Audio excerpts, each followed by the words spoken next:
Hi viewers, dragon ஃப்ரூட்டில் kulfi எப்படி செய்யலான்னு பார்க்கலாம் வாங்க. ட்ராகன் ஃப்ரூட்டை இந்த மாதிரி கட் பண்ணி எடுத்துக்கோங்க.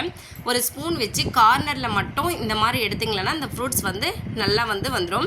இதை ஸ்லைஸாக கட் பண்ணி மில்க்கும் சுகரும் ஆட் பண்ணி தான் இந்த குல்ஃபி செய்ய போகிறோம். நீங்கள் இதை குல்ஃபியாகவும் செஞ்சுக்கலாம், இல்லைனா ஐஸ்கிரீமாகவும் செஞ்சுக்கலாம். ஐஸ்கிரீமாக செய்யும்போது ஒரு கப்பில் அப்படியே ஊற்றி வச்சுருங்க. குல்ஃபியாக செய்யும்போது ஒரு ஸ்டிக்கு வச்சோம்னா அது குல்ஃபி டைப்பில் ஆகிடும். இந்த மாதிரி பழத்தை எல்லாத்தையும் எடுத்துட்டு நல்லா ஸ்லைஸாக கட் பண்ணிக்கலாம். இதில் சீட்ஸ் நிறையா இருக்கும். நம்ம மிக்சியில் போட்டு அரைச்சாலும் இந்த சீட்ஸ் எல்லாம் அரைப்படாது. சீட்ஸ் அப்படியே தான் இருக்கும்.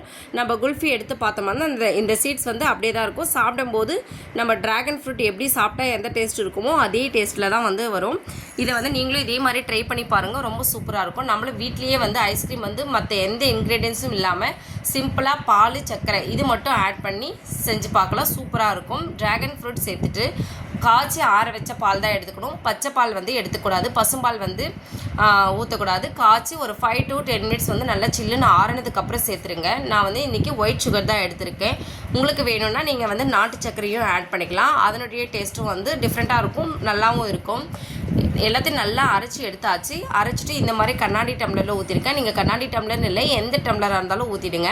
நெக்ஸ்ட்டு இதில் ஸ்டிக்கு வச்சுறேன். ஸ்டிக் எதுக்காகனா நான் குல்ஃபி டைப் தான் இன்றைக்கி செய்ய போகிறேன். இல்லை ஐஸ்கிரீம் போலவே செய்யணும் அப்படின்னு சொன்னாக்கா நீங்கள் அப்படியே ஸ்டிக் இல்லாமல் வச்சுட்டிங்களா ஐஸ்கிரீம் போலவே வந்துடும். இப்போ இதை 8 to 10 ஹவர்ஸ் ஃப்ரீசரில் வைக்கணும்.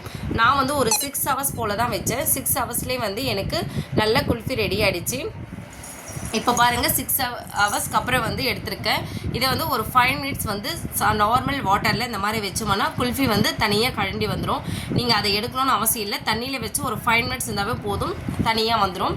பாருங்கள், இந்த குல்ஃபி நல்ல குல்ஃபி டைப்பில் சூப்பராக வந்திருக்கு. நீங்களும் இதே மாதிரி ட்ரை பண்ணி பாருங்கள். இதே மாதிரி மற்ற எல்லா ஃப்ரூட்ஸுமே ஃப்ரூட்ஸு, மில்க்கு, சுகர் இது மட்டும் ஆட் பண்ணி நீங்கள் குல்ஃபி செய்யலாம். டேஸ்ட் அந்த ஃப்ரூட்ஸோட டேஸ்ட் அப்படியே இருக்கும். என்னோடய சேனல் பிடிச்சிருந்தா சப்ஸ்கிரைப் பண்ணுங்கள். தேங்க்யூ.